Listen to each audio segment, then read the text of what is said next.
Hello students, how are you? In our previous class, as you know that we are going to do our poem, that is a lecture upon the shadow. In this poem we have done first stanza, and I am just going to revise this stanza for you so that you can connect very well with these next lines. Before starting, I have explained your poem about this image or this image. So here what I am saying to you, just listen it carefully. What is this? Here this line shows the morning shadow, and here this line shows the evening shadow, and the poet is comparing these shadows with love. Clear? This is the initial love, the love beginning in his life or in their life, and this is the shadow that is after not attaining their highest love.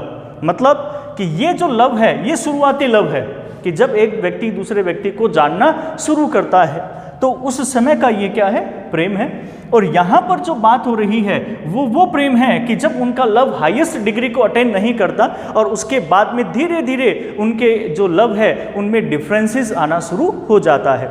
तो in the beginning of the first two stanzas the poet is describing in his poem about the love that their loves are slowly comes closer. उनका प्रेम धीरे धीरे नज़दीक आ रहा है। Their differences are vanishing. उनके जो differences है वो गायब हो रहे हैं। But जब उनका लव हाईएस्ट डिग्री को अटेन नहीं करता तो उनका जो प्रेम है वो धीरे धीरे क्या होता है, इवनिंग शेडो के समान बढ़ता चला जाता है। मतलब उनका जो लव है उसके डिफरेंसेस जो है वो बढ़ते चले जाते हैं। तो आप ये कह सकते हो कि ये जो मॉर्निंग शेडो है ये उनके लव के डिफरेंसेस को डिफाइन कर रहा है। अब यहाँ पर आता है सन। ये क्या शोज करता है? It shows time. सन जो है वो टाइम को शो कर रहा है। टाइम से मतलब कि जैसे जैसे समय बढ़ता जाता है, सनराइज होता है, after rising the sun it goes upward, okay, तो अपवार्ड जाता है तो मतलब समय धीरे धीरे बढ़ता चला जाता है। तो ये वो समय है जब एक व्यक्ति एक दूसरे के साथ में, जब lover and beloved they both are spending time with each other, तब दोनों एक दूसरे के साथ समय जो है वो बिता रहे हैं। और जैसे ही उनका लव हाईएस्ट डिग्री पर पहुंचता है, जिस तरह से सन हमारे सर के ऊपर आता है तो क्या होता है, प्रेम जो है वो एकदम से हाईएस्ट पीक को जो है वो पहुंच जाता है। इस चीज को कंपेयर किया गया है। सन हाईएस्ट पीक पर होता है, हमारे सर के ऊपर होता है, तो छाया कहाँ होती है? बिल्कुल पांवों के नीचे।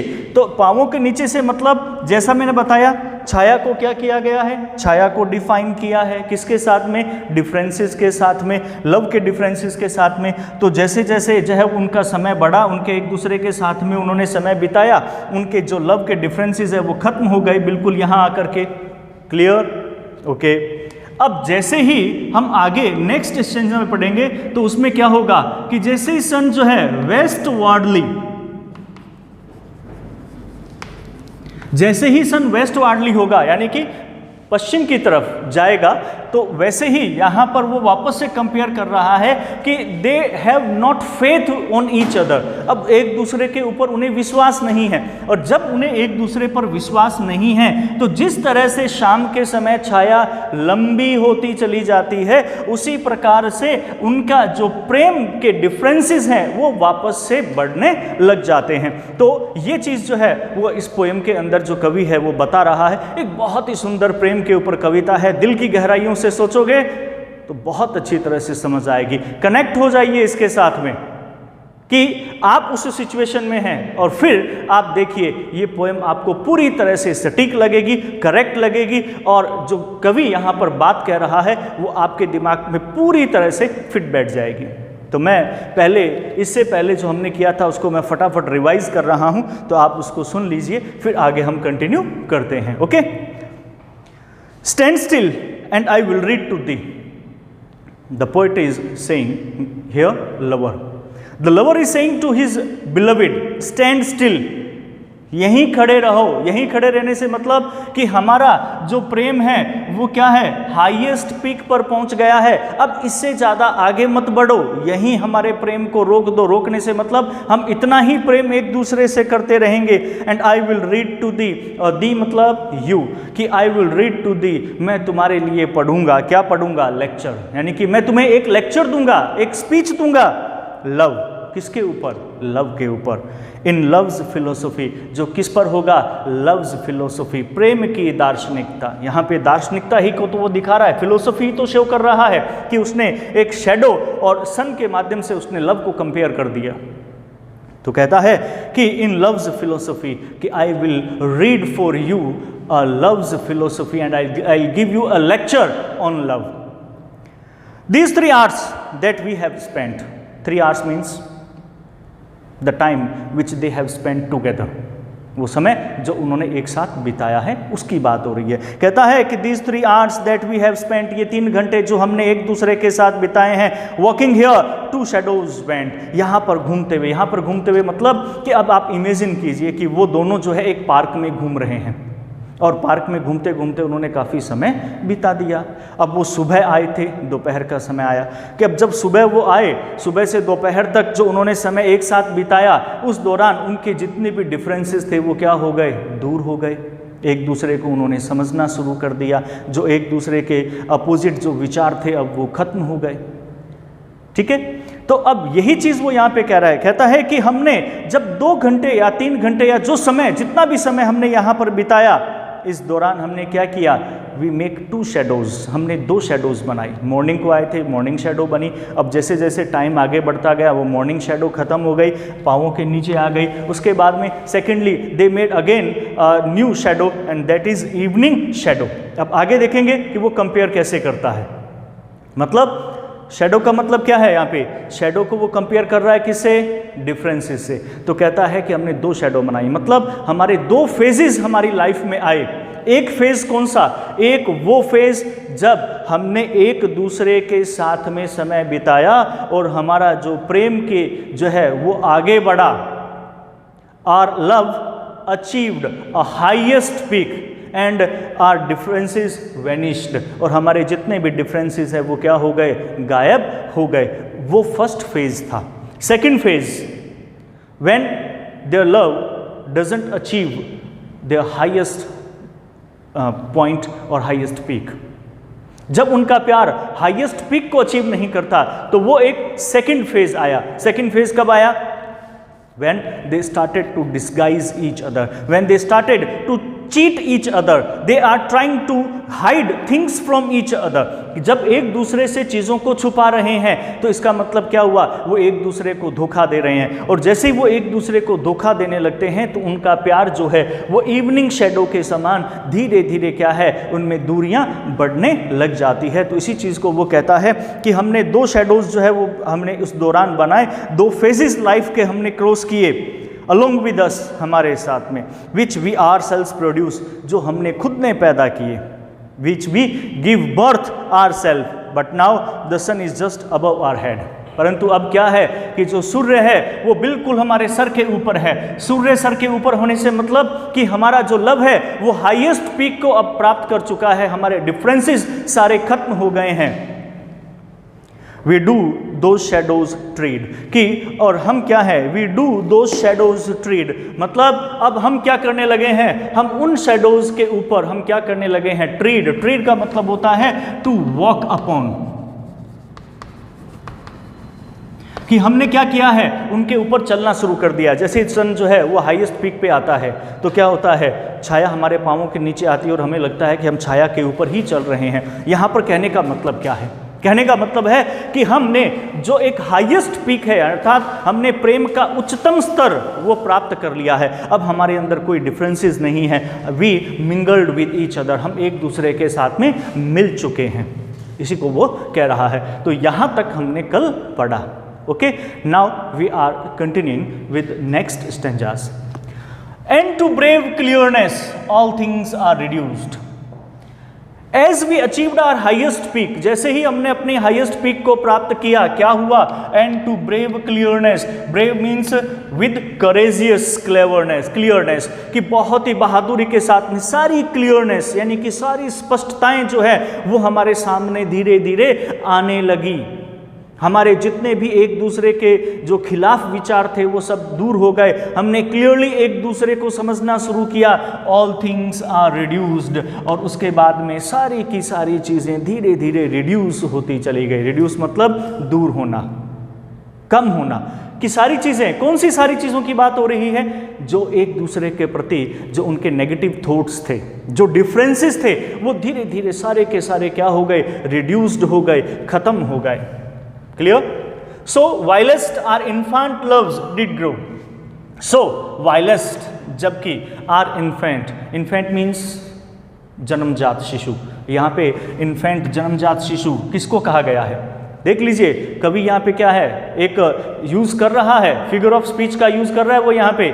He is comparing love with infant, personification. The poet is using personification here.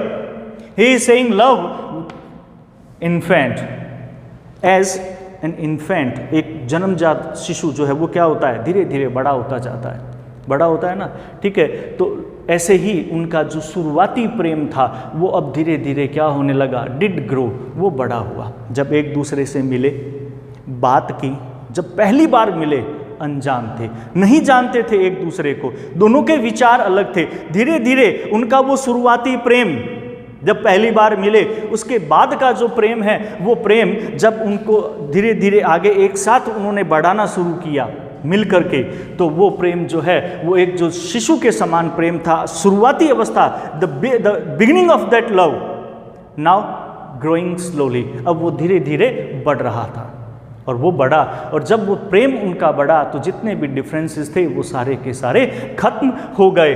Disguises did, disguises means जो भी एक दूसरे से चीज़ें छुपा रहे थे वो सारे के सारे रिड्यूस्ड हो गए। और उसके साथ साथ में कि डिड ग्रो डिस्गाइजेस डिड, कि वो जो उनका इन्फेंट लव आगे बढ़ा तो जितने भी एक दूसरे के प्रति जो डिस्गाइजेस थे वो भी दूर हो गए। एंड शेडोज, और जो छाया थी, छाया मतलब द डिफरेंसेस, और जितने भी डिफरेंसेस थे, फ्लो मीन्स दूर चले जाना, बह जाना, चले जाना, ठीक है, वॉक अवे, कि जो उनके डिफरेंसेस थे, मतलब शेडो यानी कि डिफरेंसेस, जो उनके डिफरेंसेस थे और जो एक दूसरे से उनकी जो चीज़ें छुपी हुई थी वो सब की सब जो है जैसे जैसे प्रेम बढ़ा वो सारी की सारी दूर चली गई। फ्रॉम अस, किससे? हमसे, मतलब वो लवर और बिलविड आपस में बात कर रहे हैं और लवर कहता है कि जैसे जैसे हमारा प्रेम आगे बढ़ा, हमारी सारी की सारी जो दूरियां हैं, हमारे जितने भी डिस्गाइजेज, एक दूसरे से छुपी हुई जो चीज़ें हैं वो सारी की सारी हमसे दूर चली गई। And with that our cares, हमारी चिंताएं, हमारी परवाह वो भी दूर हो गई। एक दूसरे के प्रति जो है हम जो एक केयर कर रहे थे वो भी अब बढ़ने लगी और दूसरी जो परवाह थी, जो चिंताएं थी, वो सब खत्म हो गई। बट नाउ, यहां से आपको ध्यान रखना है, from here the poet is saying another thing. Before it the poet is explaining their love and he is saying that their love is on its highest peak, but the poet is suddenly changing his tone. अचानक ही वो अपनी tone change करता है, कहता है it is not सो, परंतु ऐसा नहीं है। कैसा नहीं है? कि हमारा जो प्रेम है वो उस हाईएस्ट डिग्री को उसने अचीव ही नहीं किया। कहता है ऐसा नहीं है, that love has not attained the highest degree. बोल दिया ना कवि ने। But the poet is saying here that if our loves attains our highest degree, there is no differences between us, but right now the poet is saying that it is not so, ऐसा नहीं है।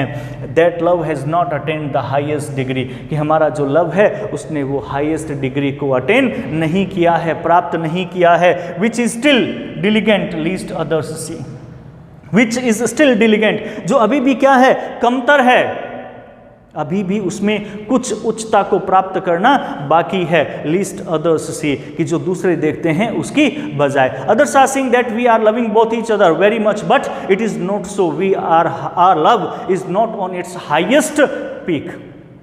सो the poet is saying that it is not so, that love has not attained the highest degree, कि हमारा प्रेम है उसने वो अभी उच्चतम जो है वो अपने उसको प्राप्त नहीं किया है, डिग्री को, उस उच्चतम स्तर को प्राप्त नहीं किया है, which is still diligent least others C.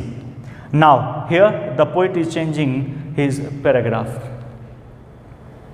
and he is saying, accept our loves at this noon stay.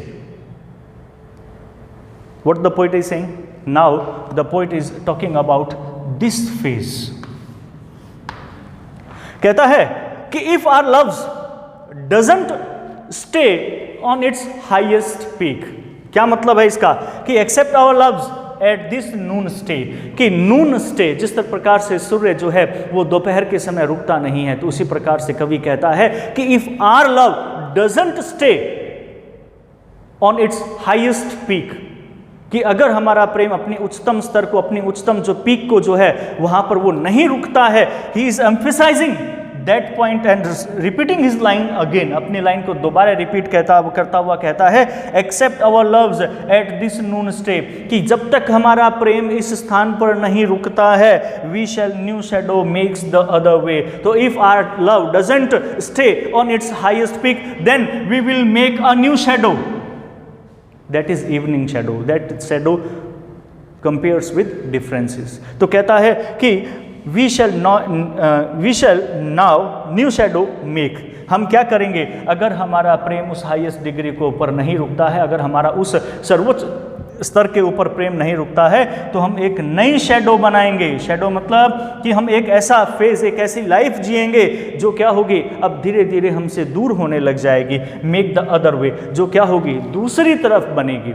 यहाँ क्या था, रिड्यूस कर रहा था, कम हो रहा था, पर अब वो धीरे धीरे क्या हो जाएगी, एक दूसरे से दूर जाना शुरू हो जाएंगे। तो इसीलिए वो कहता है कि अगर हमने इस स्तर पर, इस समय अगर हम नहीं रुके, तो हमारा प्रेम जो है वो अब धीरे धीरे दूर होने लग जाएगा।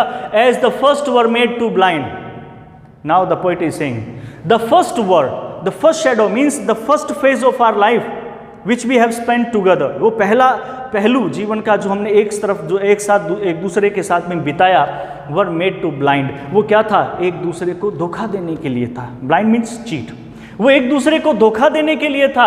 अदर्स, एक दूसरे को, दीज विच कम बिहाइंड, परंतु ये जो बाद में हमारे पीछे पीछे नई शैडो बन रही है, मतलब एक नया लाइफ जो अब हम धीरे धीरे एक दूसरे के साथ में जी रहे हैं, अर्थात एक दूसरे को जो है वो धोखा देने वाला जो जीवन हम बिता रहे हैं, विल वर्क अपॉन आवरसेल्व्स, वो हम पर ही काम करेगा, वो हम पर ही लागू होगा, मतलब वो हमारी दूरियां बढ़ा देगा। एंड ब्लाइंड आवर आइज, और वो हमारी आंखों को क्या करेगा, अंधा कर देगा, मतलब वो हमें ही एक दूसरे से हमें ही धोखा देगा।